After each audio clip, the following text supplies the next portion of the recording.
Blessed Monday morning to you, all my sports to the bone people. Back at it again with another video. Thank you all for tuning in. Hope everybody's doing okay. Hope you're all up and running, getting yourselves ready for another work week. So, we're going to be talking about two cricket stories. Now, yesterday, I deliberately did not share what Captain Shea Hope had to say coming out of the fourth T20. Figured to myself that people needed a little bit of break, right? But as we get ready for the fifth game, I'm just going to take a look at what he said at the end of the fourth game so we can just transition into the fifth game, all right? So we're going to take a look at that. Plus, we're going to be talking Hayden Walsh Jr. Now, when it comes on to T20 cricket, it's always good when you have a leg spinner that is capable of, delivering. And some people would say Hayden Wash Jr. is probably our best leg spinner in the Caribbean. I mean, in terms of international experience and experience overall, he's probably the best we have. We have some youngsters coming through now with potential. So some people might think that it's best to focus on the youngsters. But as it relates to being established, Hayden Wash Jr. is probably the best we have right now. And I was looking at an interview and he's basically saying that right now, there isn't any facility or anything like that for him to train. You understand? There are a whole lot of things hampering his development as a leg spinner or as a cricketer. So I'm going to be sharing this story here and you all can let me know your thoughts in the comment section. So let's take a look at Captain Shea Hope and then we will zoom in on Hayden Walsh Jr. So taking this from Sportsmax, Captain Shea Hope, and I quote, "We understand how difficult it is to defend a score here. The way the Aussies have been batting, I think we need a little bit more runs to cushion our bowling performances. But maybe we didn't assess as well as we could have." He said that that's something that we still need to look at going into the last game. So man is saying that looking at it, we probably didn't assess things as well as we should have. But they are going to adjust that going into the final game. He went on to say, "We always understand or we kind of neglect the importance of strong feeling performances." Again, we always understand or kind of neglect the importance of strong feeling performances, especially when the ball is flying all over the place.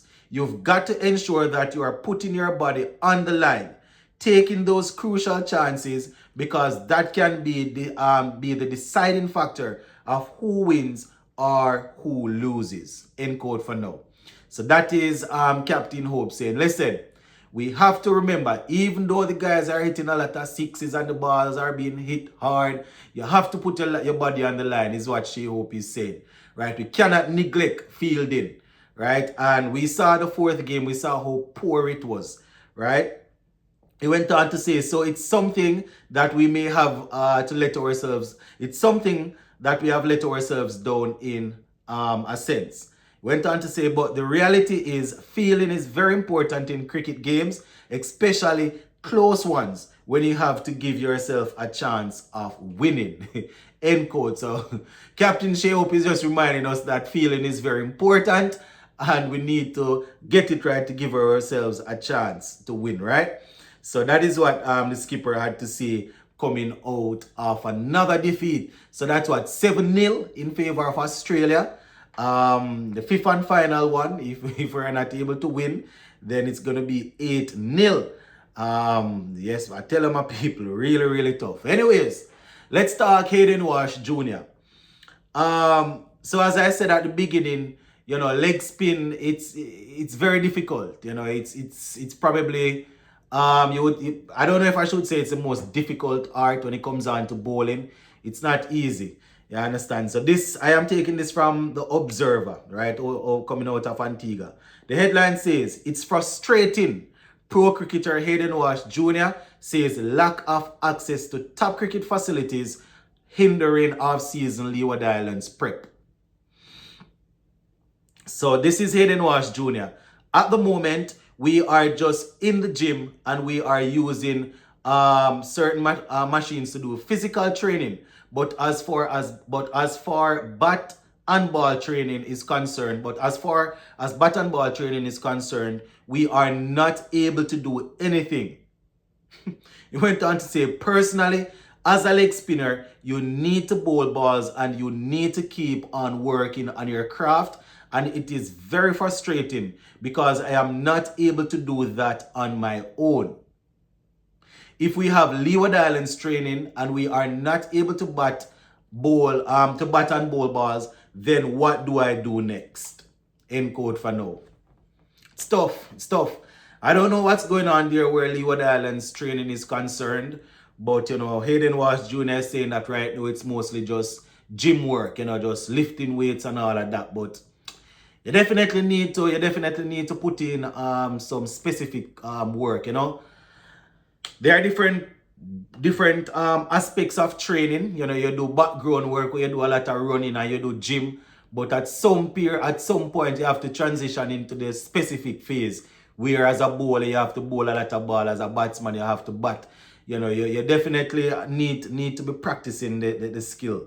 You understand? Whatever it is that whatever your skill set is. He went on to say, these things that are happening in Leeward Islands cricket and in West Indies cricket, when you are not able to practice and prepare yourself for the higher level, it just means that you are far behind from what you are coming up against. When I go to Australia, India, and England, I see the wealth of options in facilities, and players are able to go and develop, right? And he said that, and that's why we may see a lot of poor performances at the West Indies level, right? End quote for now. So facilities, something that we have always, addressed it over here. I am sure that other cricket platforms, would address it, but it's good when you have people that are being hampered by these things actually come out and talk about it. You don't want it to seem as if they are going up against the federation or they are saying certain things that gonna bring the thing into disrepute, but players are affected. So one or two of them definitely need to speak out. So this part of the article says Observer Media reached out to acting head of grounds at the Sir Vivian Richards Stadium. His name is Narville Simon, who explained that the staff is currently in preparation mode ahead of the CPL, which makes it difficult to allow the Hurricanes access to the grounds. Right? So this is what he had to say, and I quote, preparations is not done like it used to be done before, where you could prepare a wicket between 4 to 5 days. Now we are doing it by the book, where we are given a document from CWI head curator, Mr. Ken Crafton, and normally preparation takes at least 10 days. He said that we have to go by the books and do what comes down in the manual. So, and that again, you can't even knock them for that, my people, because it's CPL, it's franchise cricket. So you might look and say, boy, it's franchise, but our players will be playing in it. So if they can get good with pitch to bat and still our bowl, and that would be good, even though it's franchise cricket. But I definitely understand the frustration that Hayden Wash Jr. is feeling right now, and other players. He's just the one that comes out to speak about it, but I'm sure that he would be speaking on behalf of the other players from Leeward Islands, and you can imagine players from other parts of the Caribbean would be having the same issues. But it's tough.